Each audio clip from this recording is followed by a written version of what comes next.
Great. Thank Before you. you start, guys, what do you expect from this audience? Are they going to be progressive? The Netherlands is progressive, right? Or woefully inadequate? Yeah, you look pretty cool. We, you know, what we want from you guys today is participation. Just go for it. And, you know, we don't normally do it with 500 people, so this is an experiment of an experiment. Top we've had at a workshop is around 25, so this is like the biggest workshop we've ever done, so you have to bear with us also. So Okay, maar we help gaan het us doen. and just find your red and green cards. Het komt goed. You have them in your seat, huh? Yeah. Good. Okay, thank you. All right, good luck, guys. Yeah. Okay. Well, I've pressed the green. Thank you, Ikenna, and thank you, NTR, for hosting this inspiring morning and for the opportunity to share our work with you. My name is Elonka Soros, and I'm an editor with 20 years' experience in news and current affairs at the BBC. yeah, and I'm Felicia Jackson. I work at the Danish Broadcasting Corporation as a commissioning editor, and I work with development. Together, we've developed the Unconscious Bias Project for European broadcasters. It's an interactive workshop and toolkit for broadcasters and the wider creative industries. We look at bias and how understanding our own biases can help us to take action that can lead to bigger audiences. We started the Unconscious Bias Project when Felicia came to visit me at BBC headquarters in London, where I've been working with the Director General, Tony Hall, on a set of diversity actions to give a much-needed boost to diversity work in the UK. And we were curious to see whether using the expertise we've gained through our work in senior editorial positions and our diversity and strategy specialism, we could develop a set of bespoke unconscious bias workshops and toolkits that can be used all over Europe, also in Holland. What we've been doing in England works really well at the BBC and other UK broadcasters, but the challenge we had was to translate that into a set of principles and an approach that works in a pan-European structure, because every country's in a different place with this, every TV production company's in a different place with this, and we wanted to find something that would work across Europe. Yeah, and we wanted to make a program of learning that takes into account different cultural references, founding models, audience taste, and broadcasting practices and how they come into play. So, every one of us, I'm so used to switching, so I'll... every one of us in here, and the two of us, we all work in broadcasting, and we've been taking some time we need to deliver content and program for all of our increasingly diverse audiences that are becoming more and more media aware, right? What we've developed with the Unconscious Bias Programme is something that takes the discussion to a new level. It moves us on from talk to action, because in this area, over 30 years, you know, there's been a lot of talk, but not enough action. No. So a little less conversation, a little more action, please. In summary, our mission has been to design an invigorating intervention during which participant develops a basic understanding of unconscious bias and learn how it impacts the decision-making, the decisions we make in our everyday work and our everyday surroundings. And each person who does a session leaves with an awareness of their own biases and the ways that unconscious bias can affect program making. Most importantly, they leave with practical steps that they can take away. So we've been working on this for 18 months, and now we have to try to do it with you in less than 20 seconds. We've been working with the commissioning team in Copenhagen, and I've been doing it in Danish, Elonka in English, so now we're going to be doing it in all, so we can fit it in all languages. So Okay, so that's been the chat. This is not a lecture, it's an interactive. That's what it says on the program. So you're going to experience some of the ways we work in the Unconscious Bias Project for yourself. We've got to test the technology now. Yeah, we have the technology here. You have the technology in your seat. I just wanted to check it before. They were trying to make us use the app, but this is our technology. Not that we're not into the new media digital age. This is what works here. Yeah, you should have a piece of red card, like that.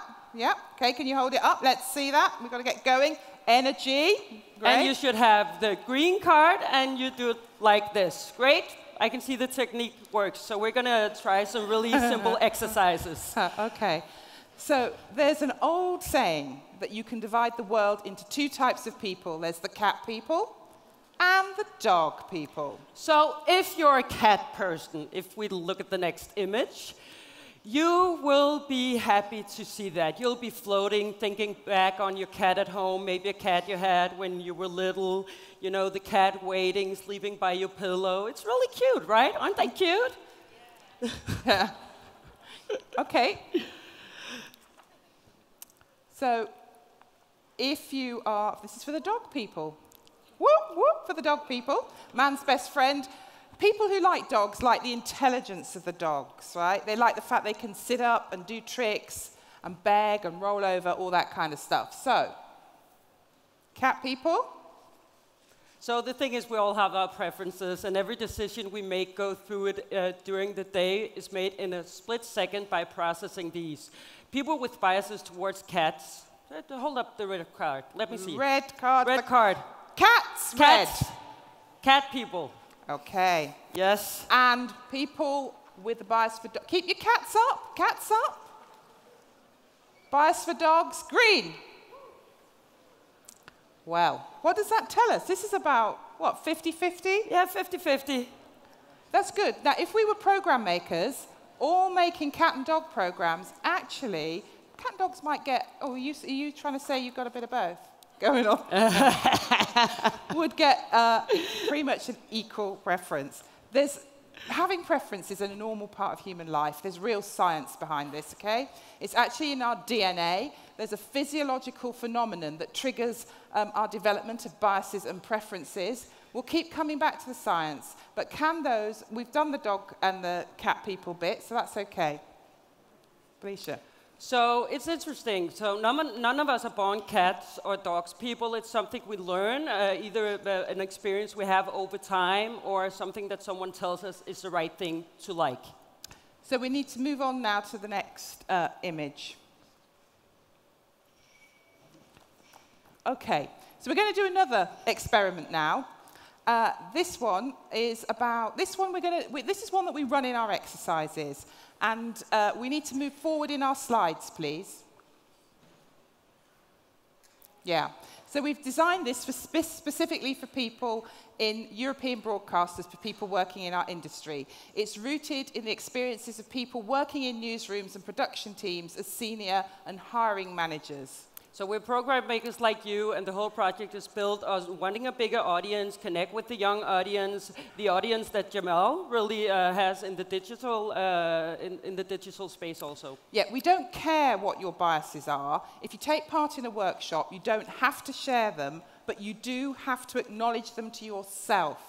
Because the challenge is, if you don't know what your biases are, when you're making programs, you can't change it. Okay, take a look at this picture. Yeah. Keep looking. Don't say anything to the people sitting around you, but you should be able to see something in this picture. Some people can see more than one thing, and that's fine. In a workshop setting, we do have quite a lot of fun because some people see some pretty unusual things.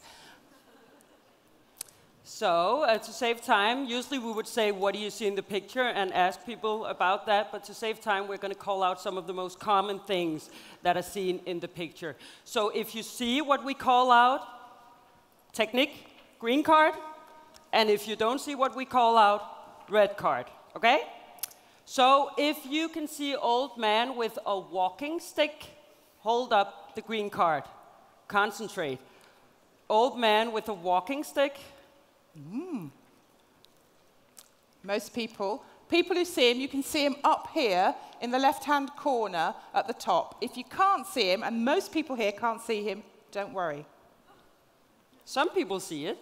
So what about the little dancing ghost? You see a little dancing ghost? A lot of people in the workshop see the little dancing ghost. More people are seeing the dancing ghost. Yeah, Everyone's the dancing pointing. ghost. You can see the shape is just below and slightly in front of the man with the walking stick. So if you see it while Elonka is saying it, you can change from red to green.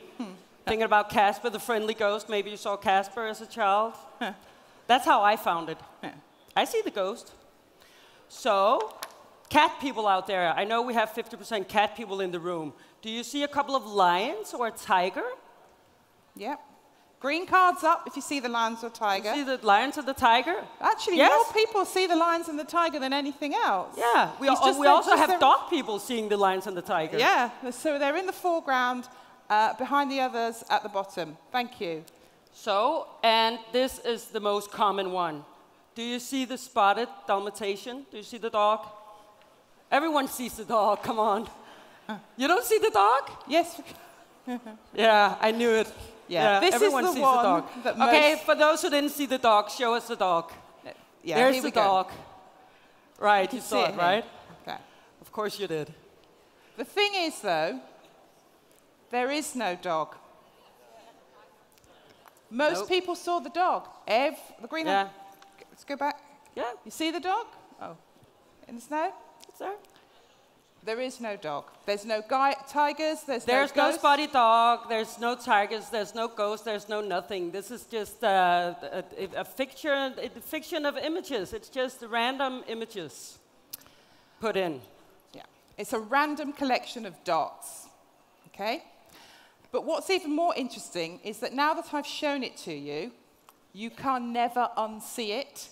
You will always see it if you've seen the picture. If you didn't see it, you're 1 in a million. Once you've been shown that spotted dog, you can never unsee it. So the human brain is remarkable. It's programmed to help us make sense of the world, to join the dots based on past experiences. And literally, you know, there's nothing in this picture. But if you go back again, can you go back to the dog again, just to go back again? You still see the dog? Yeah. Green if you see the dog. So your mind is playing a trick on you. So what's this got to do with broadcasting? If everyone making programs is literally looking at the world through the same lens, then we're going to get the same picture. In the Unconscious Bias Project, we've been working with senior commissioners to help them interrogate their thinking and assumptions so that their biases and what impact their decision making is having on their program making and the people they pick to make programs. So we can go to a typical Danish picture. We've seen how our brains can trick us into seeing things that are not there, and what happens when that goes on air. This is like an everyday picture from Danish news. It's about men not going to the doctors. And this is the cast, these are the hosts. And we do have female doctors in Denmark. Mm-hmm. How do we get there? There's real science behind this, okay? When we work with the teams, we share this data. This has come from neuroscience, and it's revealed that human beings are only capable of using 5% of our brain at any one time for conscious thinking activity. The remaining 95% of your brain power is in a non-conscious manner. So there's just a weeny teeny % of 5 that we're actually consciously thinking about what we're doing. So we're operating in 5% when we're making decisions about commissioning or hiring. Hiring the crew we're getting on. So we'd like to think that we're 100% focused, also right here on stage right now. And the remaining 25 of our brains is spent doing those things that are keeping us alive, like breathing. You don't think about breathing. You know, you get up in the morning, you're like clenching your buttocks in and... Thanks, Felicia. I think we get the picture there. Yeah. But like, it is generally, it's true. 25% is bodily functions, 5%. What we work with in the project is the rest of the time, the 70% of our cognitive activity, which is unconscious, the bit that's about where you have hardly a blink of an eye, or there's not even a skip of a heartbeat, where you decide, I like her or him. I want to make a, you know, I want to pick that person to work with me. It's when we make a decision on a gut feeling. How many times do you say, oh, I hired him on a gut feeling. Oh, we did it because I just had a feeling. That is 70%. You've done no thinking, no thinking. Yeah, or if you ask someone whether you think a football commentator has to be a man, most of us would probably do a reasonable effort and answer showing our enlightenment side and denying that we have any gender biases whatsoever.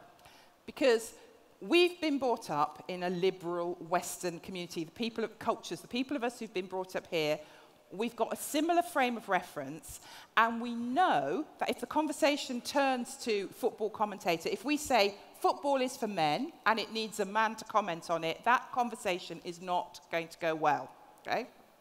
So how do you test people for bias? Well, we're going to do that with you now. How do you test if people are going to kind of basically lie to you, if they're going to give you the answers that they think you want to hear? How do you test that gut feeling? You may have heard of the implicit association test or Project Implicit, and it's a Harvard project to collaborate and educate people about what their biases are. In our project, people will understand this gap between their action and the intention they have and their action. Everybody that works with us in the project participates in this international project. So we're going to try something together again. We're going to try a basic test where you have your cards and your voices. This is borrowed from the explicit association test, so we're like pulling it out and trying to do it live. We haven't done that before. So we're going to hold on some stereotypes about men and women. We really need you to participate, because obviously this only works if you go for it, okay? All you have to do in this test is raise your card and at the same time say out loud the color of the card you're holding up, red or green. You say red if the word I show is associated with female, and you say green if the word I show is associated with male. Yeah, so we'll click through the next slides, and as soon as we hear you go, we'll go on to the next one. So you do red for female, green for male. And yes, we're 500 people in here, so try to stay in your own zone and not worry and don't care about the person behind you. So, are you ready? Okay, 3, 2, 1. Husband.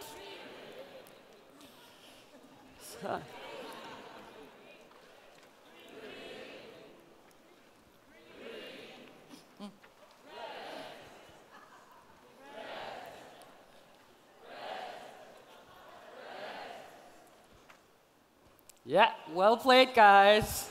Obama liked it. We're going to play again, but we have the time. It's going to be a little harder because we have a lot of different languages in the room. So let's see if we can impress him again. This time, the word family is in red and career is in green. When you see a word associated with family, hold up the red card. And when you see a word associated with career, hold up the green card. And you shout out the words as we've done before. We really need to hear you. So it's red for family and green for career. Are you ready? 1, 2, 3, go.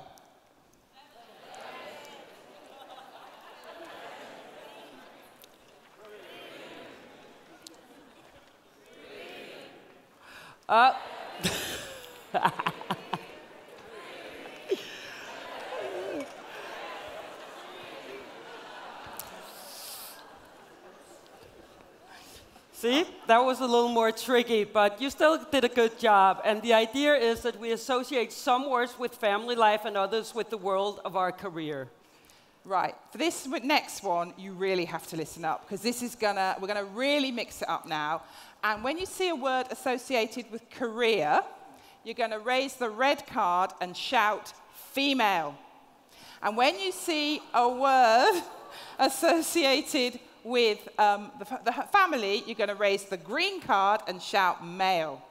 Okay? So if the word is associated with career, it's red card and female. And if the word is associated with family, it's the green card and you shout male. Male. Okay, ready? Hold on, 2, I just want to 3, say 1, let's go.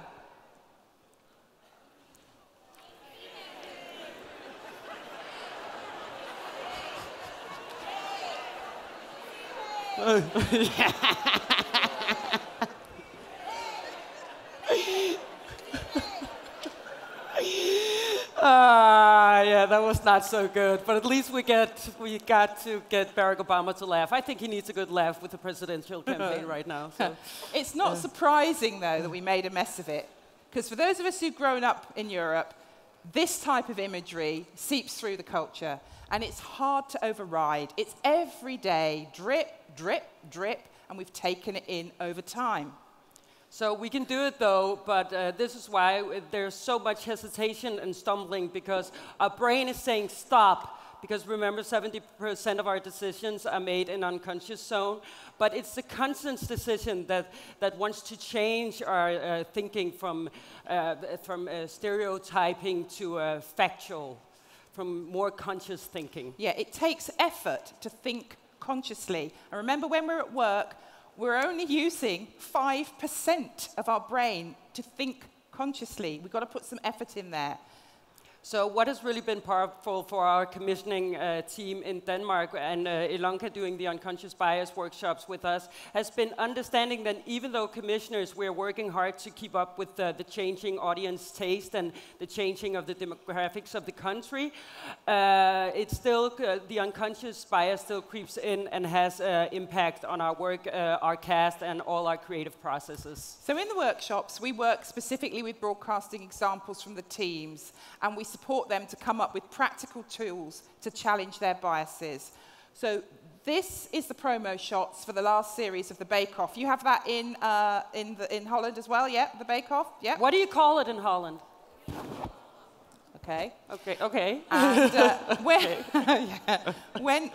what's it called? Bendst or Bagist or something. Yeah. When we were in Denmark, the two programs were running week for week, back to back on the Wednesday night, so they were running at the same time. And if you notice, in the Danish cast, we basically have women and a gay guy. And if you look at the English cast, we have 50% men and women, and diversity represented. I can't even go into all the details because, as you can see. So, using examples like this in our workshop, we discussed everything from casting to marketing, and we talk about practical ways that conscious decision-making has resulted in this kind of casting, season by season. This series of Bake Off was the most watched programme on British TV last year. More people came to it because more people related to it. Okay? So let's talk about the difference between the unconscious bias sessions of Made in DR. We ran the first session in October last year. Yeah, and this is a still for a promotion for our regional radio. Do you have regional radio here? Okay, so it's probably the same. You have regional radio. It's very traditional. It's very important to the civic country and to the regional life. And the presenters are fixed in the programming. But after the unconscious bias session, it went into the marketing team, who are now on the brief, and they had to come up with a promo that would speak not only to the new Danes, but also to the traditional audience. For you, this may not be a big deal, but in Denmark, it's a big deal. Yeah, so you need to remember that now it's the marketing team, because they're only responsible for the promo. They can't do anything about the programs. It's all, you know, I don't know, Danish dancing or whatever. But this is the, let's have a look at the promo that they made. Let's see the promo after the bias workshop. P4 Morgen. God radio for mig, det er, at jeg er dækket ind 360 grader. Det giver mig en følelse af, at jeg lytter til noget, som gør mig glad. Jamen, jeg tænder for radioen, når jeg kommer ud i køkkenet, og børnene får morgenmad. Og så slapper jeg godt af, når jeg hører P4. At du præsenterer nogle ting fra det område, hvor jeg kommer fra. Det føles meget nærværende. Det er god musik og gode værter, der er til at holde ud og høre på. Det bliver en god morgen på P4. Alle hverdage fra klokken 6. Okay, that's my native language. A small change in the casting shows a new Dane enjoying the countryside and the radio program more in line with modern Denmark that has been planned before. The message is in the promo is that the programming, while it's traditional for all Danes, and it's a big step. Yeah. So the unconscious bias workshops result in change because they prompt each and every one of us to become accountable for the things that we do. Public service broadcasting, we just do not have the time for more chat. We don't have the time for more committees, more meetings. We've just got to get on with it. And so we and our teams need to walk out of a session and start acting consciously in our work. Yeah, Nana, as you see here, a very good... I had a fly in my ear, I'm sorry. It was a fly. Nana made the clip, and this is how she feels about the unconscious bias project. Sorry. Clip number 2. Yeah, clip number 2. I think it's extremely important for a public service institution as a DR to reflect the society that we produce our content to.